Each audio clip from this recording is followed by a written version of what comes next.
Hello ವೀಕ್ಷಕರೇ, ಹರಳೆಣ್ಣೆಯನ್ನು ಮೈಗೆ ಕೈಗೆ ಮಸಾಜಿಗೆ ಬಳಸುತ್ತಾರೆ.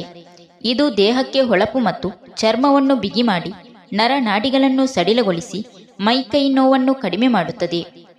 ಮುಟ್ಟಿನ ಹೊಟ್ಟೆ ನೋವು ಹೋಗಲಾಡಿಸಲು ಹರಳೆಣ್ಣೆಯನ್ನು ಹೊಟ್ಟೆಯ ಭಾಗಕ್ಕೆ ಹಚ್ಚಿ ಮಸಾಜ್ ಮಾಡಿ.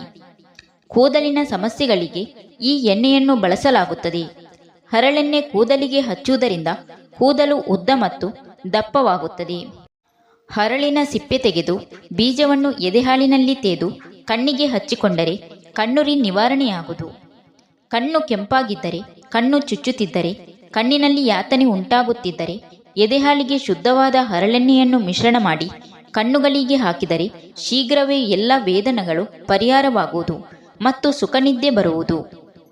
ನಿಂಬೆ ರಸದೊಂದಿಗೆ ಹರಳೆಣ್ಣೆಯನ್ನು ಸೇವಿಸುವುದರಿಂದ ಚೆನ್ನಾಗಿ ಬೇದಿಯಾಗುವುದು, ಉದರಬೇನೆ ಪರಿಹಾರವಾಗುವುದು. ಕೀಲು ನೋವು ಇರುವವರು ಹರಳೆಣ್ಣೆಯನ್ನು ಬಿಸಿ ಮಾಡಿ ಊತ ಇರುವ ಭಾಗಕ್ಕೆ ಕಾವು ಕೊಟ್ಟರೆ ನೋವು ಮಾಯವಾಗುವುದು. ಹರಳೆಣ್ಣೆಯನ್ನು ಸಂಪೂರ್ಣ ಶರೀರಕ್ಕೆ ಲೇಪಿಸಿಕೊಂಡು ಸ್ವಲ್ಪ ಸಮಯ ಬಿಟ್ಟು ಬಿಸಿ ನೀರಿನ ಸ್ನಾನ ಮಾಡಿದರೆ ಮೈಕೈ ನೋವು ನಿವಾರಣೆಯಾಗುವುದು.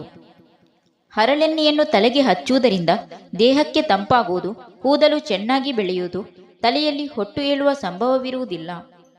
ಹರಳೆಣ್ಣೆಯನ್ನು ಸವರಿದ ವೀಳ್ಯದೆಲೆಯನ್ನು ಬಿಸಿ ಮಾಡಿ ಎಲೆ ಮಗುವಿಗೆ ಹೊಟ್ಟೆಗೆ ಶಾಖ ಕೊಟ್ಟರೆ ಹೊಟ್ಟೆ ಉಬ್ಬರ ಇಳಿದು ನೋವು ಕಡಿಮೆಯಾಗುವುದು.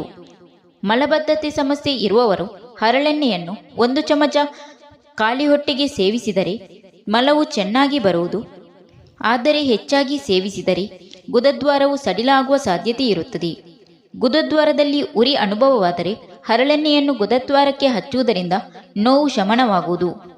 ಹರಳೆಣ್ಣೆಯು ವಾತ ಕಫ ದೋಷಗಳನ್ನು ನಿಯಂತ್ರಣದಲ್ಲಿಡುತ್ತದೆ. ಇದು ಮುಪ್ಪನ್ನು ದೂರ ಮಾಡುತ್ತದೆ. ಹರಳೆಣ್ಣೆಯು ವೀರ್ಯಾಣು ಮತ್ತು ಅಂಡಾಣುವನ್ನು ಶುದ್ಧವಾಗಿಸುತ್ತದೆ. Thank you for watching. Video ಇಷ್ಟ ಆದರೆ ಒಂದು ಲೈಕ್ ಮಾಡಿ, ವಿಡಿಯೋನ ಎಲ್ಲರಿಗೂ ಶೇರ್ ಮಾಡಿ, ಚಾನಲ್ನ ತಕ್ಷಣ ಸಬ್ಸ್ಕ್ರೈಬ್ ಮಾಡಿ.